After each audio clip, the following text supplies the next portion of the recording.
का नाम निधि और मेरी छोटी बहन का नाम आरुषि है। मेरे पापा नहीं, मेरी मम्मा है और मैम हम लोग को बहुत हेल्प करती है। डांस सीखते बहुत कुछ और सीखते हैं। नमस्ते।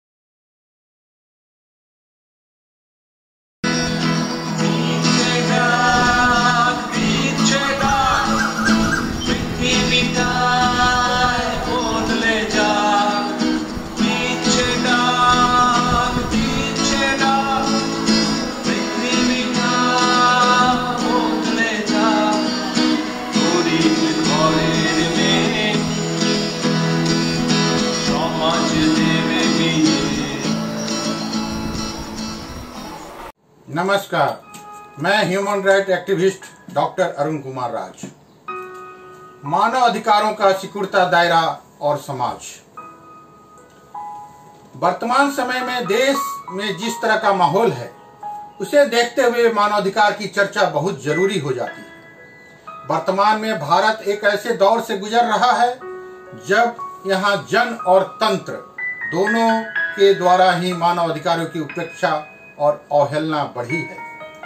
आज मानव अधिकार वादियों का मजाक उड़ाना और उन्हें ही देश के लिए खतरे के रूप में देखने का चलन तेजी से बढ़ा है। महिलाओं के साथ क्रूरतम हिंसा, आश्रय गृहों में बच्चियों के साथ विभत्सता, अत्याचार, मॉब लिंचिंग के दौर से हम पहले गुजर ही रहे थे। अब समाज पुलिस इनकाउंटर को इंसाफ मानते हुए इसका जश्न मना रहा है और राज्य नागरिकता संशोधन विधेयक के नाम पर ऐसा कानून लाने जा रहा है जो सीधे भारतीय संविधान की आत्मा पर चोट साबित हो सकता है। सैद्धांतिक तौर पर मानव अधिकार इस धरती के सभी इंसानों के लिए बराबर है, फिर वो चाहे किसी भी नस्ल, धर्म, लिंग या राष्ट्र के हों। वैश्विक तौर पर मानव अधिकारों की अवधारणा को अपनाने की जरूरत दूसरे विश्व युद्ध की तबाही के बाद महसूस की गई, जिसका मकसद था विभिन्न देशों, समाजों और इंसानों के बीच शांति और सह अस्तित्व के संबंध को कायम किया जा सके। दरअसल इसी को ध्यान में रखते हुए साल 1948 में संयुक्त राष्ट्र महासभा द्वारा मानवाधिकार की सार्वभौम घोषणा पत्र स्वीकार किया गया, जो कि मानवता के सफर में महत्वपूर्ण कदम था। मानवाधिकार घोषणा पत्र ने पूरी दुनिया में सदियों से दबे कुचले इंसानों, समुदायों को अपने वजूद और अधिकारों को पहचानने और अधिकारों के लिए जारी हर लड़ाई को ताकत देने का काम किया है। वैश्विक मानवाधिकार घोषणा पत्र के काफी समय बाद 1993 में भारत में राष्ट्रीय मानवाधिकार आयोग का गठन किया गया, जिसके बाद राज्यों में भी मानवाधिकार आयोगों का गठन किया गया है, जो एक तरह के आम नागरिकों को मानवाधिकारों के उल्लंघन के मामलों को उठाने का मंच प्रदान करते हैं। परंतु हमारे देश में मानवाधिकार आयोग की शक्तियां सीमित है, क्योंकि केंद्र सरकार तथा राज्य सरकार आयोग की सिफारिशें मानने के लिए बाध्य नहीं है। मानवाधिकार सुरक्षा अधिनियम 1993 के तहत मानवाधिकार हनन के मामलों में त्वरित सुनवाई के लिए देश के हर जिले में एक मानवाधिकार अदालतों की गठन की जानी थी, लेकिन करीब 26 सालों बाद भी इस दिशा में कोई ठोस कदम नहीं उठाया गया है और न ही वर्तमान में इस बारे में कोई बात कर रहा है। भारत में बीते कुछ सालों में मानवाधिकार की बहस न केवल धीमी हुई है, बल्कि इसे उल्टी दिशा में मोड़ा जा रहा है। पहले इस देश में मानवाधिकारों की बात करने वालों जो लोग हाशिए पर थे, वे आज निशाने पर हैं। यूपीए संशोधन बिल 2019 में पारित होने के बाद से अब सरकार बिना किसी सुनवाई या प्रक्रिया के किसी भी व्यक्ति या संगठन को आतंकवादी घोषित कर सकती है। ह्यूमन राइट्स वॉच द्वारा जारी वर्ल्ड रिपोर्ट 2019 में कहा गया है कि पिछले साल भारत में सरकार की कार्यों और नीतियों की आलोचना करने वाले कार्यकर्ताओं, गैर सरकारी संगठनों को निशाना बनाया गया है और कई मौकों पर उनके खिलाफ कानूनी प्रक्रिया भी कार्रवाई भी की गई है। इस दौरान धार्मिक अल्पसंख्यकों, हाशिए के समुदाय भी निशाने पर रहे हैं। देश में महिलाओं के खिलाफ अपराधों में न केवल लगातार बढ़ोतरी हो रही है, बल्कि इसकी विभत्सता भी बढ़ती जा रही है।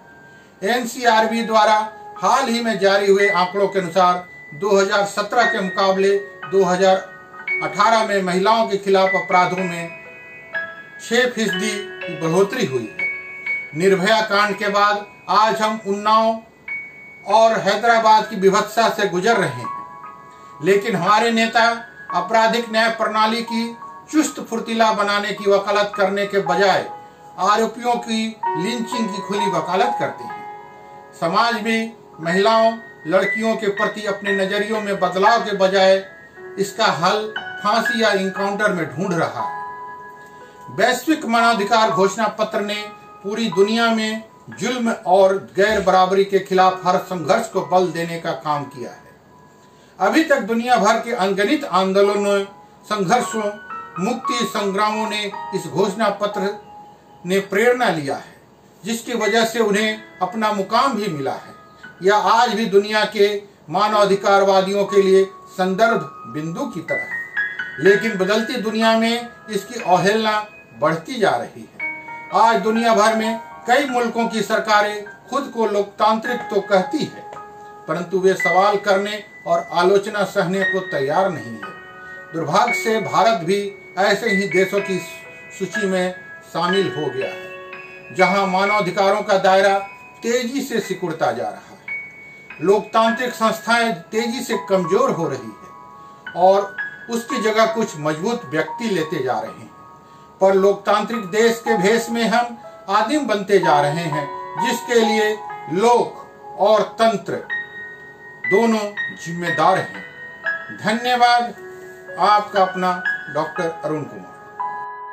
একটি বাচ্চাকে শুনলেন প্রথম শটে, সে বলছে তার বাবা নেই এবং সে মাকে সাহায্য করার জন্য একটা ছোট্ট গ্রুপে গিয়ে কাজ করে। সুমনাদিকে আমি চিনি, ব্যারাকপুরে ভালো কাজ করছেন তারা। তারপরে আপনারা অরুণজিকে শুনলেন, হিউম্যান রাইট। আমাদের দেশে হিউম্যান রাইট মানে বললেই বোঝা যায় কিছু গুন্ডা মানুষ। গুন্ডারা তো আছেই, আমরা রোজই শুনছি যে আমাদের দেশের নেতারা কত বড় বড় চুরি করছেন, পিএম কেয়ার ফান্ড থেকে আরও কত কিছু হচ্ছে, যেটার দাম 1 লক্ষ, মানে ওই অক্সিজেন এগুলো যেগুলো অক্সিমিটার নাকি অক্সিজেন সিলিন্ডার, এখান থেকে অক্সিজেন সাপ্লাই আসে, মাঝে মাঝে টেনশনের শব্দগুলোও ভুলে যায়। তো 1 লক্ষ সামথিং টাকার দাম, সেটাকে 8 লক্ষ টাকায় কেনা হয়েছে এবং এমন দুজনকে দেওয়া হয়েছে যাদের এটার কোনো এক্সপিরিয়েন্সও নেই। তা আমাদের দেশে এত বড় বড় জিনিস থাকতে এত ছোট ছোট মানুষদেরকে গুন্ডা ভাবেন কেন, সেটাও বুঝে নেওয়া আজকে দরকার। আপনি দেখবেন 1947-এ যে ভিখারিগুলোকে দেখেছেন স্টেশনে, বাস স্ট্যান্ডে, মন্দিরের সামনে, এখনো 2020-তে দেখতে পাবেন সেই মন্দিরে, স্টেশনে, মন্দিরের সামনে। তা এই যে আমরা বড় বড় কথা যারা বলেন, যারা হিন্দু মুসলিম করেন, তারা কিন্তু ইচ্ছে করে করেন যাতে 100 বছর ধরে আমাদের মধ্যে হেট্রেডটাকে তারা জিগিয়ে রাখতে পারেন। তারা ভুলে যান যে 1200 বছর ধরে আমরা একসাথে আছি। তাই এনআরসি করার সময় একটা শব্দ ঢুকে যায়, মুসলিমকে বাদ দিয়ে দেবো, অমুকটাকে অমুক করে দেবো, সেটাকে তমুক করে দেবো। এই করতে গিয়ে 42 লাখ লোক, তার মধ্যে একদম ভর্তি হিন্দুরা আসামের মধ্যে ঘুরে বেড়াচ্ছিলেন। তার মধ্যে 20 লক্ষ, প্রায় 22 লক্ষ মানুষ, 23 লক্ষ মানুষ হাজার হাজার টাকা খরচা করে, মানে নিজেদেরই দেশের মানুষদেরকে ঘুষ দিয়ে তারা আবার নাগরিকত্ব পান। মানে 1600 কোটি টাকা গভর্নমেন্ট খরচা করেছে, তার হয়তো 10 গুণ সাধারণ মানুষেরা খরচা করে দিয়েছে শুধু নাগরিকত্ব বজায় রাখার জন্যে। এখন 19 লাখ ভ্যা করে ঘুরে বেড়াচ্ছে। এবং যারা এনআরসি নিয়ে মুভমেন্ট করছেন তারা একবারও বলছেন না যে কোটি কোটি মানুষ আমাদেরকে চাঁদা দিন যাতে আমরা এদের নাগরিকত্ব ফিরিয়ে আনতে পারি। যেখানে লড়তে বলবে সেখানে লড়ে নেবো, মানে ফ্রান্সে গিয়ে লড়তে বললে ফ্রান্সে গিয়ে লড়ে নেবো, একদম বিমানে করে গিয়ে সেখানে আমরা পৌঁছে যাব না, সেটা বলতে পারছেন না। তাদেরকে এমন জড়িয়ে দেওয়া হচ্ছে যে তারা বলতে পারছে না যে 2003-এ এমন একটা কাজ হয়েছে যে আপনার বাবার প্রমাণ দিতে পারলে আপনি দেশের নাগরিক হবেন। 1955 সালে ডক্টর বাবা সাহেব আম্বেদকর বলে গেছেন আপনি জন্মালেই দেশের নাগরিক। বেশ হ্যাপিলি চলছিল। কিন্তু 2003-এ এসে একটি হিন্দু সংগঠন, যেটাকে বিজেপি বলে, তারা এমন সংশোধন করলো যে আপনাকে প্রমাণ করতে হবে যে আপনার বাবা দেশে জন্মেছিলেন বা আপনার মা দেশে জন্মেছিলেন। একজনও যদি বাইরে জন্মান তাহলে আপনি দেশের নাগরিক নন। তার মানে আপনার সম্পত্তি, আপনার ব্যাংক ব্যালেন্স, আপনার আইডেন্টিটি উইল বি উইথড্রন, আর আপনাকে ডিটেনশন ক্যাম্পে পাঠিয়ে, যারা দেশের মানুষকে খাওয়াতে পারে না, ডিটেনশন ক্যাম্পে কি মানুষকে খাওয়াবে আপনি ভেবে দেখুন। This is what BJP is all about.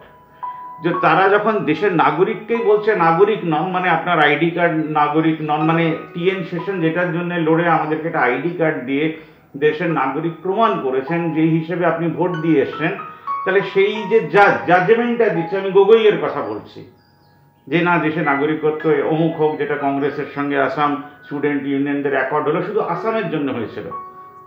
কিন্তু এরা দেখলো যখন আমরা আসামের লোককে নাচাতে পারছি, ভারতবর্ষের লোকেরা তো এমনি নাচতে ভালোবাসে, তাহলে পুরো ভারতবর্ষকে নাচিয়ে দিই।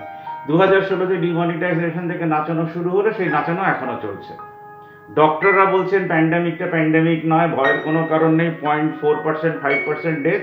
এবার অন্য ডেথগুলোকে ঢুকিয়ে দিয়ে দেখানো হচ্ছে 75,000, 86,000, 1 লাখ, অমুক তমুক ফিগারগুলো বাড়ছে। আর আপনি দেখবেন টিভি মিডিয়া থেকে এই খবরটা উড়ে গেছে, করোনার খবরই উড়ে গেছে, সুশান্ত সিং অ্যান্ড চায়না। তার কারণ হচ্ছে যখন তারা দেখলো যে আমরা দেশ চালাতে পারছি না, তাহলে আমরা যুদ্ধটা তো করতেই পারি, এবং যুদ্ধ করার জন্য তো কিছুই লাগে না, আপনাকে গালাগাল দিয়ে দেবো, আপনি আমাকে গালাগাল দিয়ে দেবেন, একটু গালাগাল পর্যায়টা বেড়ে যাবে, দুজনকে মেরে দেবো, 20 জন তো মরেই গেছে, তাহলে যুদ্ধ তো হতেই পারে। কিন্তু দেশের নাগরিকদের কাজ কি? হিউম্যান রাইটস সংস্থাকে আপনি চিনবেন কি করে? দেখবেন আপনার ভেতরে একটা সত্তা আছে যারা রোজ সকালবেলা খবর কাগজ পড়ে এবং বন্ধ করে রেখে দিয়ে ঘুমিয়ে পড়ে। আপনারা হচ্ছেন কুম্ভকর্ণের যাদের দিয়ে এই দেশে কোনো পরিবর্তন আসবে না। আর একটা দল আছে যারা খালি বলে ওই ওরা কি করেছে, ওরা কি করেছে, ওরা কি করেছে। এরা হচ্ছে সেই যারা নিজেরা কিছু করে না। মানে আমি এই শব্দটা ইউজ করতে পারবো না অনলাইন চ্যানেলে, দিয়ে লোকে বলবে অনলাইন চ্যানেলগুলোকে মিসইউজ করা হচ্ছে। দেখবেন আপনাদের পাড়ার রাস্তায় ঘুরে ঘুরে বেড়ায় এবং তারা চেঁচামেচি করে, এরা হচ্ছে সেই যারা অন্যদেরকে কিছু করতে দেবে না এবং নিজেরাও কিছু করবে না। আর এক দল আছে যারা খুব কম আমাদের দেশে, যারা কোনো সময় পার্টি করতেন এবং ঘরে চুপচাপ বসে আছে। এরা হচ্ছে সেই জন যারা একটা প্ল্যাটফর্ম খুঁজছিলেন কিছু করার জন্য, ভাবনামুখ আপনাকে সেই প্ল্যাটফর্ম দিচ্ছে, দরবারি আড্ডা আপনাকে সেই প্ল্যাটফর্ম দিচ্ছে, অফবিট পাবলিকেশন আপনাকে সেই আড্ডা দিয়ে জায়গাটা দিচ্ছে, গীতা আম্মা স্মৃতি সদন আপনাকে সেই জায়গাটা দিচ্ছে, এবং শ্যামবাজারের সোনাদা আপনাকে সেই জায়গা দিচ্ছেন। যখন কোটি কোটি পতিরা কিচ্ছু করে উঠতে পারেনি, তখন শ্যামবাজারের সোনাদা তার চায়ের দোকান থেকে হাজারো হাজারো মানুষকে সাহায্য করতে পেরেছেন, এবং তৃণমূল বলে একটি পলিটিক্যাল পার্টি তাকে সম্মানও জানিয়েছে স্টেজে তুলে। এবার আমরা তাকে জানাতে চাই ভারতের মুখ হয়ে, একটা চায়ের দোকান থেকে একটি মানুষ যদি এই কাজটি করতে পারে, আপনি যখন 5 টাকার চা খাচ্ছেন, 25 পয়সা যদি তিনি বাঁচান, তাহলে শ্যামবাজারের প্রত্যেকটা মানুষ কত বড় কাজ করে বেরিয়ে যাবেন। মায়েদের আপনারা সাম্মানিক দিতে পারবেন, চাষিদের আপনারা সাম্মানিক দিতে পারবেন। এবার সেখানকার বাচ্চারা যদি সোনাদার দোকানে গিয়ে খবরের কাগজ জমা করে যায়, তাহলে কত বড় কাজ হতে পারে। এবার আপনি ভাবতে শুরু করুন হিউম্যান রাইট মানেটা কি। হিউম্যান রাইট মানে হচ্ছে হিউম্যানদেরকে বাঁচানো, মৃত্যুর পরে গিয়ে বিচার চাওয়া নয়। একটি মেয়ে রেপ হয়ে গেল, খুন হয়ে গেল, ধর্ষণ হয়ে গেল, এবার আমরা বললাম রাস্তায় হেঁটে মোমবাতি জ্বালিয়ে, যে মোমবাতিটা জ্বলছে তাদের জন্য জ্বলছে না, এই মোমবাতিটা জ্বলছে যাতে আমরা মানুষ বাঁচাতে পারি।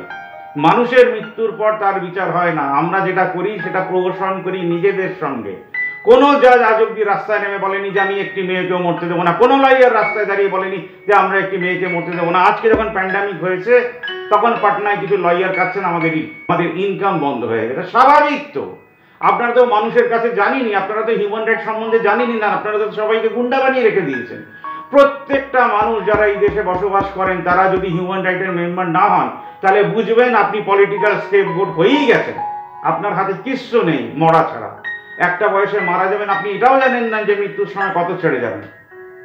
যদি মাসে 30 টাকা করে দিতে পারতেন, তাহলে 1 কোটি, 2 কোটি, 10 কোটি, 100 কোটি একদিন হয়তো যোগ এক সূত্রে গেঁথে যেত। তাহলে যখন বলা হচ্ছে জিডিপি -24% হচ্ছে, গ্রামের লোকেরা কি করে তাহলে 400 ঠিক করে করলো? তার কারণ হচ্ছে রোজ আমাদেরকে খেতে হয়। তাই এটা মাথার ভেতরে ঢুকিয়ে দিন। স্কুটারে ইনভেস্ট করেন কি করবেন না, সোনায় ইনভেস্ট করবেন কি করবেন না, প্রত্যেক মাসে চাষিদের উপরে ইনভেস্ট করবেন। যখন আপনি ইনভেস্ট করছেন, তার মানে তার আলুর দাম কমে যাচ্ছে 2 টাকায় 4 টাকায়, যেহেতু সে 8,000 টাকা মাসে পেয়ে যাবে। তাহলে এই 4 টাকার জিনিস যখন আপনি 10 টাকায় বেচবেন, 6 টাকায় একটা আনএমপ্লয়েড ছেলে ইনকাম করে বেরিয়ে যাবে। ভারতবর্ষের 80% মানুষকে চাকরি দিতে পারে শুধু চাষিরা। এটাকে মাথায় রেখে এগোবেন। বাদবাকি হ্যান্ডিক্রাফটসের জিনিস যেটা গ্রামে তৈরি হবে শহরে বিক্রি হবে। তাই একটা মেম্বারশিপের কথা ভাবুন বারবার করে, মানে হিউম্যান রাইট, সেখানে গিয়ে সদস্য হবেন, তাদের কাজ হবে 20% ফর ডেভেলপমেন্ট, 20% বেতন দেওয়া, 60% সোশ্যাল কাজ করা, মায়েদের সম্মান, চাষিদের বেতন এবং যুবদের জন্য ইন্ডাস্ট্রি। শুধু এইটুকু কাজ করলে, মানে 1 মাসে 3 ঘন্টার কাজ করলে আপনি দেশে অর্থনৈতিক বিপ্লব এনে দিতে পারবেন। এবং হিউম্যান রাইট সম্বন্ধে যে আপনাদের আইডিয়া আছে সেটা একদম যে ভুল, আশা করি সেটা বুঝতে পারছেন। কোটি কোটি টাকা তাদের হাতে তুলে দেওয়া হয়েছে মাসের পর মাস। শুধু একটা বাস স্ট্যান্ড তৈরি হয়েছে, একটা কুড়ে ঘরকে কিন্তু তারা সাজিয়ে দেয়নি, একটা কুড়ে ঘরের ওপরে তারা সোলার লাইট লাগিয়ে দেয়নি। দেখবেন ট্রেন লাইনের পাশে যে কুড়ে ঘরগুলো আছে সেখানকার নর্দমা যদি দেখেন তাহলেই বুঝতে পারবেন যে আমাদের মাথায় কত নর্দমা এরকম ভর্তি আর রয়েছে, যেখান থেকে আমরা বেরোতে পারিনি। এখনো শিক্ষিত মানুষ চেয়ে এবং মাস্ক পরে বুঝতে পারেনি যে এই বস্তিগুলোর ডেভেলপমেন্টও আমাদের ডেভেলপমেন্ট। অধিকার তো চাওয়াই যায়, কিন্তু কে বলেছে আপনার অধিকার চাওয়ার জন্য আপনি একটা মানুষকে বাঁচাতে পারবেন না? 2 কোটি মানুষ যদি আপনাদের সদস্য হয় তাহলে তাদের চাঁদা দিয়ে দেশে উন্নতি আনতে পারবেন না, কারণ আপনি একদিন সেই সদনে যাবেন এবং সদনে গিয়ে দেখবেন 130 কোটি লোককে আমরা বেকার করে রেখেছি শুধু অধিকার চাওয়ার নামে। তারা কোনো কিছু সৃষ্টি করতে পারেন না। সেজন্য শুধু লতা মঙ্গেশকরই গান করবেন আর পুরো পৃথিবীর মানুষ কি প্র্যাকটিসও করতে পারবে না? এই যে আমরা প্র্যাকটিসবিহীন একটা সমাজ তৈরি করেছি, সেই সমাজের নাম হচ্ছে একটা বকবাস। আমাদের ডেমোক্রেসিকে প্রায় বকবাসে ঠেলে দেওয়া হয়েছে। আবার আপনি নাগরিকত্ব প্রমাণ করতে যাবেন। আজকে আপনার হাতে প্রচুর পাওয়ার আছে। যে খবরের কাগজে আপনারা খারাপ খবর পড়েন, সেই খবরের কাগজ বাচ্চাদের হাত দিয়ে পাড়ায় একদিন আপনার ক্লাবে মাত্র 70 জন মেম্বার, 7000 যে আশেপাশে থাকে তারা মেম্বার নয় কেন, যদি জমা করাতে পারেন তাহলে আপনারা বিপ্লব এনে দিতে পারবেন। আর কেবিলের জন্য যে 300 টাকা দেন, সেই 300 টাকা না দিয়ে যদি মোবাইলেই শুধু টিভি দেখেন আর বাদবাকি যদি 300 টাকা দেন, তাহলে বিপ্লব আপনারা নিজেদের হাতে আনবেন। এবং আপনাদের সবার চ্যানেল হতে যাচ্ছে দরবারি আড্ডা, কলেজ স্কোয়ার, বইপাড়া বাঁচাও মঞ্চ, ভাবনামূল। আমরা একে অন্যে পরিপুষ্ট হব। সব চ্যানেলগুলোই দেখবেন, সে অন্য কথা বলছে, আমরা অন্য কথা বলছি, কিন্তু আমাদের ইউনাইটেড স্ট্যান্ড হচ্ছে লোন উইদাউট ইন্টারেস্ট এবং নিউজ পেপার ব্যাংক। আসুন, আপনারা হিউম্যান রাইট বলতে যা বুঝতেন মুছে ফেলুন, নতুন করে ভাবতে শিখুন, নইলে আমাদেরই দেশের গভর্নমেন্ট আমাদেরই দেশের মানুষদেরকে মেরে ন্যাশনালিজম প্রুফ করার চেষ্টা করবে।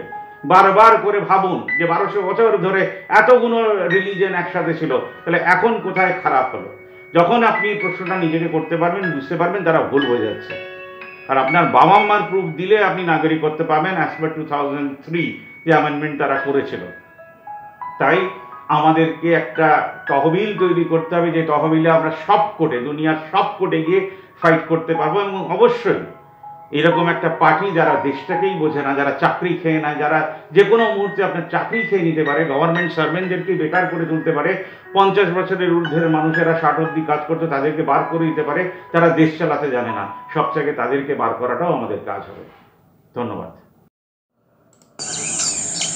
আমি ধান চাষ করি ভাই, আমি গম চাষ করি, আমি চাল ধার করে খাই, আমি উপবাস করি।